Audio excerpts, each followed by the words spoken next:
Hello everyone, आप सभी का स्वागत है भुवन सर्विस सेंटर यूट्यूब चैनल पर। इस लेक्चर में इंडियन पॉलिटी का डिस्कशन करेंगे। जो भी कैंडिडेट्स प्रतियोगिता परीक्षा का तैयारी कर रहे हैं उन सभी के लिए इंडियन पॉलिटी का ज्ञान होना ज़रूरी है।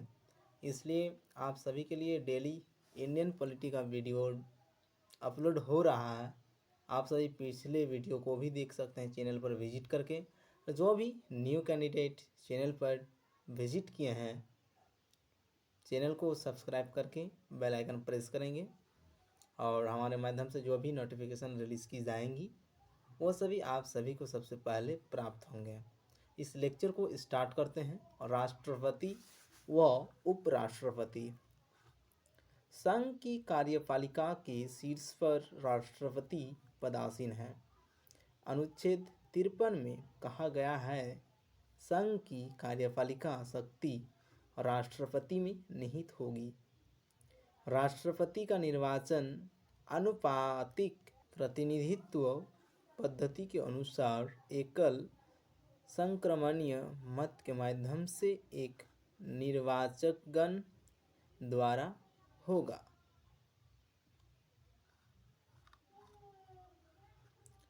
निर्वाचक गण में होंगे दिल्ली और पांडिचेरी संघ राज्य क्षेत्र की विधान सभाओं के निर्वाचित सदस्य, राज्यों के विधानसभाओं के निर्वाचित सदस्य, संसद के दोनों सदनों की निर्वाचित सदस्य। राष्ट्रपति के रूप में निर्वाचन के लिए योग्यता। भारत सरकार या किसी राज्य सरकार के अधीन या उक्त सरकारों में से किसी के नियंत्रण में किसी स्थानीय या अन्य प्राधिकारी के अधीन कोई लाभ का पद धारण नहीं करता हो। लोकसभा का सदस्य निर्वाचित होने योग्य हो। 35 वर्ष की आयु पूरी कर चुका हो। भारत का नागरिक हो। ये सभी क्या है, राष्ट्रपति का योग्यताएं हैं। ये सभी चीज़ें होंगे तभी राष्ट्रपति के रूप में निर्वाचित हो सकेंगे। निर्वाचन की रीति। राष्ट्रपति का निर्वाचन आनुपातिक प्रतिनिधित्व पद्धति के अनुसार एकल संक्रमणीय मत द्वारा होगा। मतदान गुप्त होगा। इस पद्धति में जो प्रत्याशी 50% से अधिक मत प्राप्त करेगा वह विजयी घोषित किया जाएगा। मतदाता अपना अधिमान इंगित करता है, अर्थात वह मतदान पत्र में प्रत्याशियों के नाम के आगे 1, 2, 3, 4 आदि लिखकर अपना अधिमान प्रकट करता है। जब कोई प्रत्याशी कोटा प्राप्त कर लेता है तो उसके अतिरिक्त मत अन्य प्रत्याशियों को अंतरित हो जाते हैं। इस प्रक्रिया के कारण ही इसे एकल संक्रमणीय मत कहते हैं। राष्ट्रपति द्वारा शपथ। राष्ट्रपति पद ग्रहण करने से पूर्व शपथ लेता है। अपनी शपथ में राष्ट्रपति वचन देता है, उच्चतम न्यायालय के मुख्य न्यायाधीश और उसकी अनुपस्थिति में वरिष्ठतम न्यायाधीश द्वारा राष्ट्रपति को पद की शपथ दिलाई जाती है। संविधान व कानून का पालन, सुरक्षा व रक्षा करेगा।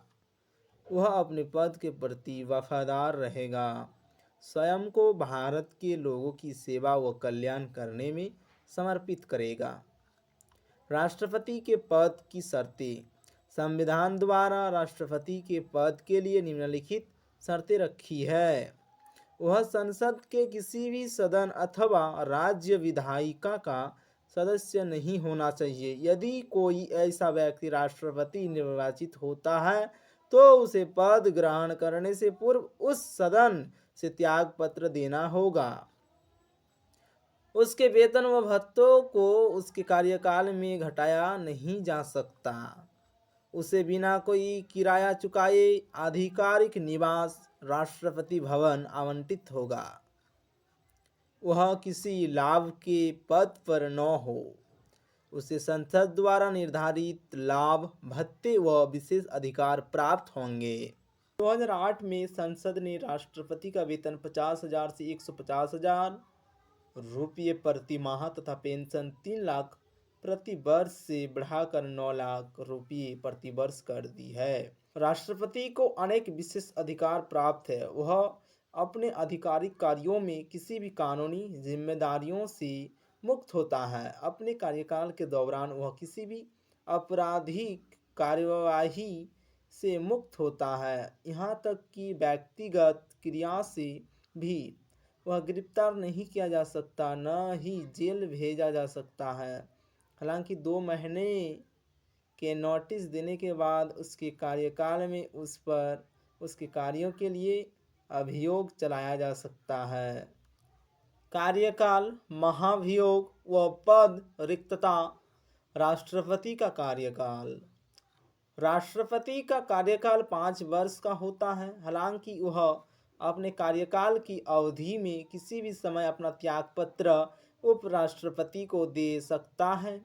इसके अतिरिक्त उसे कार्यकाल पूरा होने से पूर्व महाभियोग चलाकर भी उसके पद से हटाया जा सकता है, जब तक उसका उत्तराधिकारी पद ग्रहण न कर ले। राष्ट्रपति अपने 5 वर्ष के कार्यकाल के उपरांत भी पद पर बना रह सकता है। राष्ट्रपति पर महाभियोग। राष्ट्रपति पर संविधान का उल्लंघन करने पर महाभियोग चलाकर उसे पद से हटाया जा सकता है। हालांकि संविधान का उल्लंघन वाक्य को परिभाषित नहीं किया है। महाभियोग के आरोप संसद के किसी भी सदन में प्रारंभ किए जा सकते हैं। इन आरोपों पर सदन के 1/4 सदस्यों, जिस सदन में आरोप लगाए गए हैं, के हस्ताक्षर होने चाहिए और राष्ट्रपति को 14 दिन पूर्व का नोटिस देना चाहिए। महाभियोग का प्रस्ताव 2/3 बहुमत से पारित होने के पश्चात यह दूसरे सदन में भेजा जाता है, जो इन आरोपों की जांच करता है। राष्ट्रपति को अधिकार है कि वह इस जांच में उपस्थित होकर अपना पक्ष रखें। यदि दूसरा सदन इन आरोपों को सही पाता है और महाभियोग प्रस्ताव को 2/3 बहुमत से पारित करता है, तो राष्ट्रपति को प्रस्ताव पारित होने की तिथि से उसके पद से हटा दिया जाता है। इस प्रकार महाभियोग संसद की एक अर्ध न्यायिक प्रक्रिया है। इस संदर्भ में ध्यान देने योग्य है, संसद के दोनों सदनों के नामांकित सदस्य जिन्होंने राष्ट्रपति के चुनाव में भाग नहीं लिया था, इस प्रस्ताव में भाग ले सकते हैं। अभी तक किसी भी राष्ट्रपति पर महाभियोग नहीं चलाया गया है।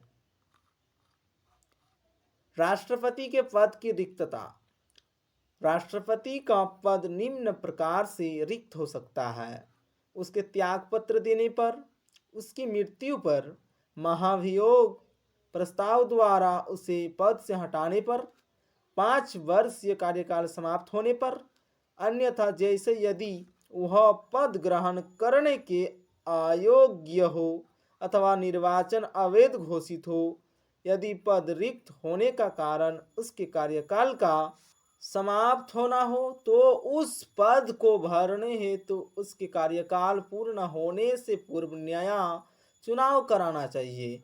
यदि उसका पद उसकी मृत्यु, त्यागपत्र, निष्कासन अन्यथा किसी अन्य कारण से रिक्त होता है, तो नए राष्ट्रपति का चुनाव पद रिक्त होने की तिथि से 6 महीने के भीतर कराना चाहिए।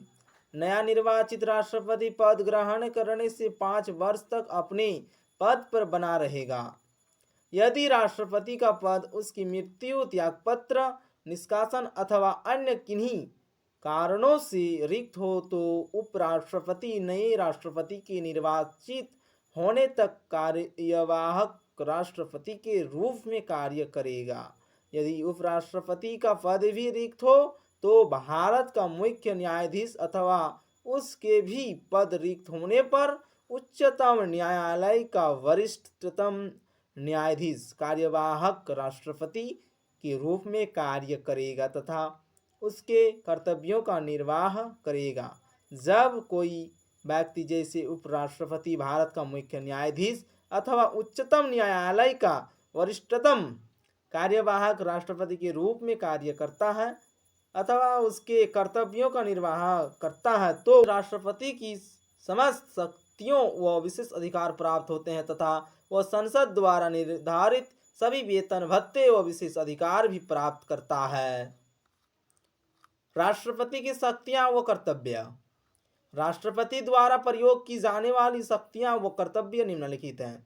आपातकालीन शक्तियां, विधायी शक्तियां, न्यायिक शक्तियां, कूटनीतिक शक्तियां, वित्तीय शक्तियां, सैन्य शक्तियां, कार्यकारी शक्तियां। कार्यकारी शक्तियां, राष्ट्रपति की कार्यकारी शक्तियां वो कार्य है वह किसी भी क्षेत्र को अनुसूचित क्षेत्र घोषित कर सकता है, वह महान्यायवादी की नियुक्ति करता है तथा उसके वेतन आदि निर्धारित करता है। महान्यायवादी राष्ट्रपति के प्रसाद पर्यंत अपने पद पर कार्य करता है। वह भारत के महानियंत्रक व लेखा परीक्षक, मुख्य चुनाव आयुक्त तथा अन्य चुनाव आयुक्तों, संघ लोक सेवा आयोग के अध्यक्ष व सदस्यों, राज्य के राज्यपालों, वित्त आयोग के अध्यक्ष व सदस्यों आदि की नियुक्ति करता है। भारत सरकार के सभी शासन संबंधी कार्य उसके नाम पर किए जाते हैं। वह प्रधानमंत्री तथा अन्य मंत्रियों की नियुक्ति करता है तथा वे उसके प्रसाद पर्यंत कार्य करते हैं। वह स्वयं द्वारा नियुक्त प्रशासकों के द्वारा केंद्र शासित राज्यों का प्रशासन कर सकता है। वह अनुसूचित जाति, अनुसूचित जनजाति तथा अन्य पिछड़े वर्गों के लिए एक आयोग की नियुक्ति कर सकता है। इस लेक्चर में इतना ही। इसके आगे फिर नेक्स्ट लेक्चर में आप सभी को दिया जाएगा जो भी मटेरियल्स है। आप सभी जहाँ भी अटकते हैं या फिर कन्फ्यूजन रहता है, प्रॉब्लम आती है, आप सभी कमेंट कीजिए, उसका सलूशन दे दिया जाएगा। ठीक है, तो यहीं पे रहने देते हैं इस लेक्चर को। जय हिंद, जय भारत, धन्यवाद।